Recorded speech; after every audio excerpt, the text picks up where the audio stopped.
So welcome back, guys. Today's goal is to get this Ibook Clamshell completely silent by putting an SSD into it. So if you're interested in that, stay tuned.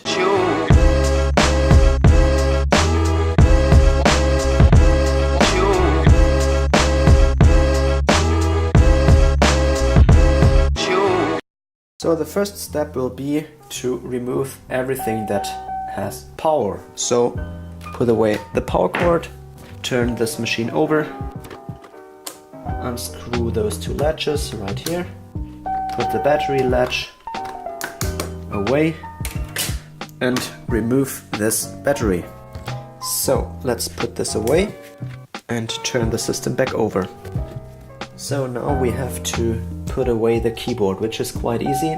You have two latches, one right here and one right here.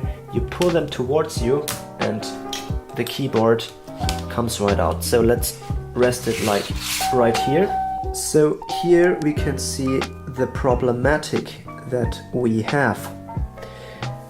This right here is the hard drive, so it seems right simple to put this out, but it's really not. And the reason for that is this shielding. This shielding has to come all the way off, and to do that we will basically have to disassemble the entire PC to do this. Yeah, so that's that. If you have an airport card like I do, the next step is to remove it. So this is my airport card. It sits right here and you have to wiggle it free and then disconnect the antenna. There we are.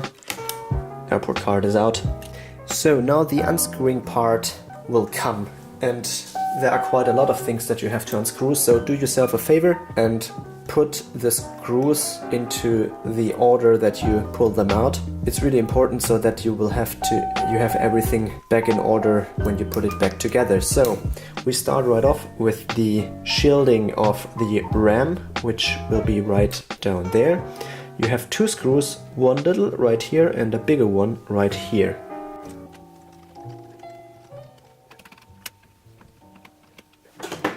So if you pull this tab up, it comes right out and reveals the RAM.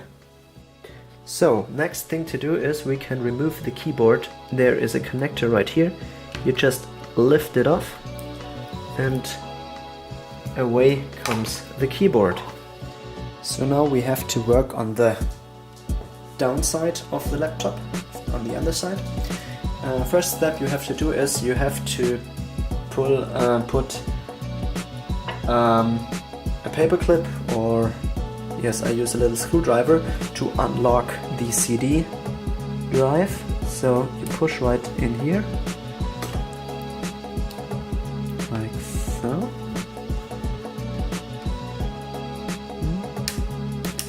There we go. And then you can slide it out. That's important because there are screws that you will have to unscrew. So now we have to remove 6 torx screws. There are 4 short ones right here and 2 long ones right on the back. They are T8 torx bits.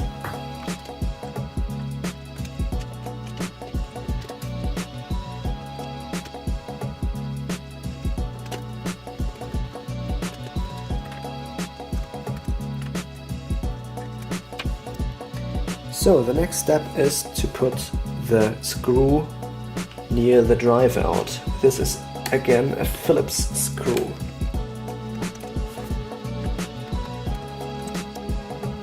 Back on the front side we have to remove 3 more Phillips screws. One here and one here.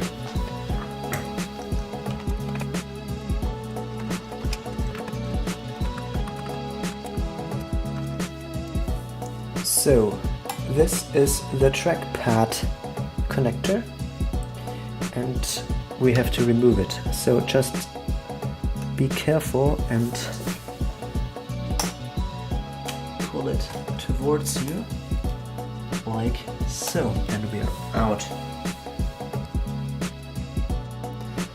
now we should be able to lift this plate off, but we really have to be subtle with it so that we don't break it. We start at this corner. Yeah.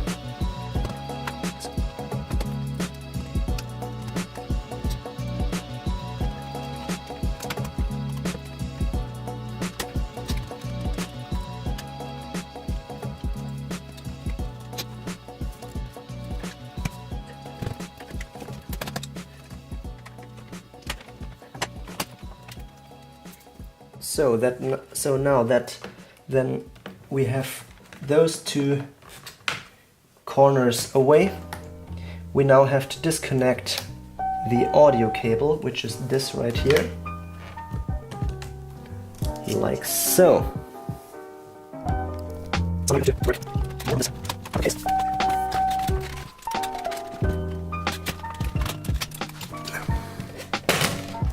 There we go. So, there we are. So the next step is you have to remove this standoff to get away with the optical drive. My method is not that good. I have the right socket for it, it's a 5mm one. Yeah, and then I go in with the screwdriver and remove it.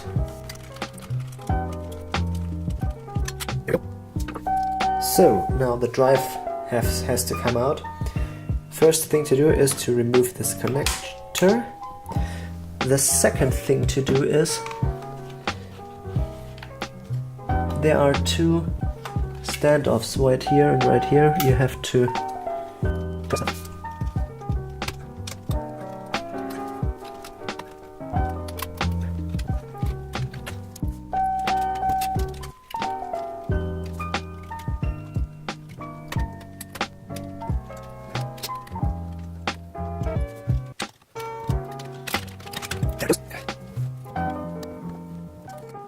So now we have to take this shielding off.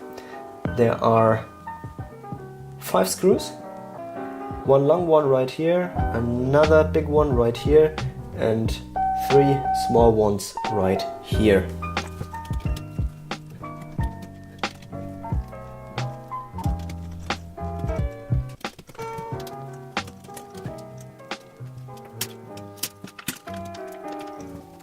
So there we have the modem. There's just another screw right here. So now the modem is out. We have to disconnect it with this cable, and out it comes. So now the display connector, which is this right here, has to come off. Be really gentle with it. Use screwdrivers to pull this connector off, because you really don't want to have the hassle of a cable breaking loose in it.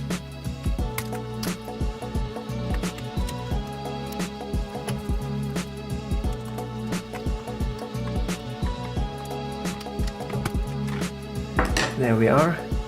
Now let's deroute it right here.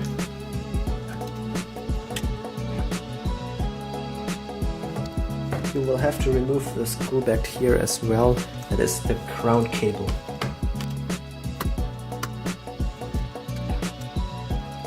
Peel off the airport cable, like so. So the next thing to do is to deroute and disconnect the cable for the backlighting, which is this cable right here, and it goes in a connector right here. Be gentle as well, because you don't want to hazard with those cables.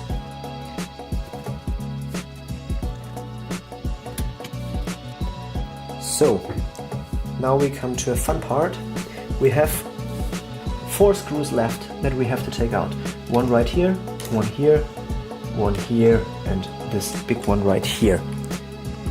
If we put them out, then the entire display will come off with the hinge itself. So support your display and then unscrew it.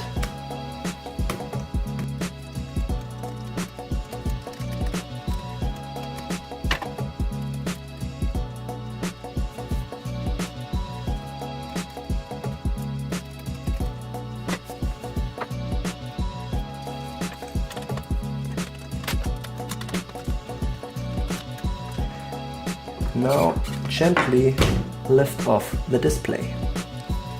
So now we have to put those two screws out of the RJ11 connector. So let's remove it.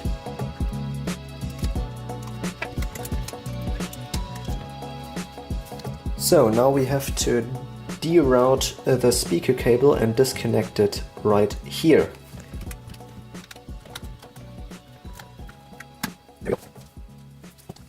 So now this shielding has to come off, and there are a lot of screws to undo, and they mostly have different sizes. So what I do is I will leave them in the shielding while I remove them. So if I will, when I do the reverse, that the screws are in the right place. So you will have to undo firstly this screw, this screw, the small one right here, this one down here, and this one. So let's do that.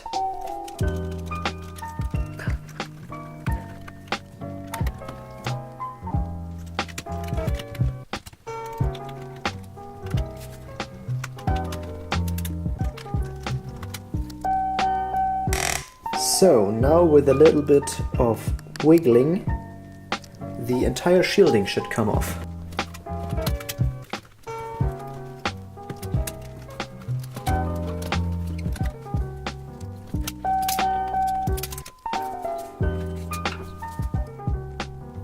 So guys, there we are. And the last remaining step that we have to do before we can pull this drive out is to remove those three 5mm standoffs using the same technique as before.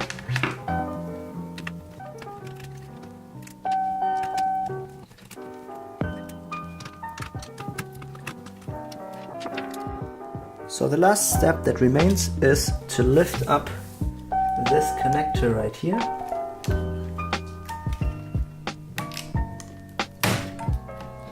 And we have our hard drive.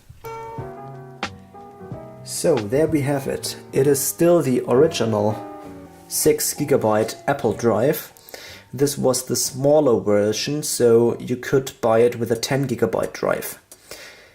So yes, it was in this machine for about something like 16-18 years, and it works just yet, but this will be the last time that this drive will be in this machine.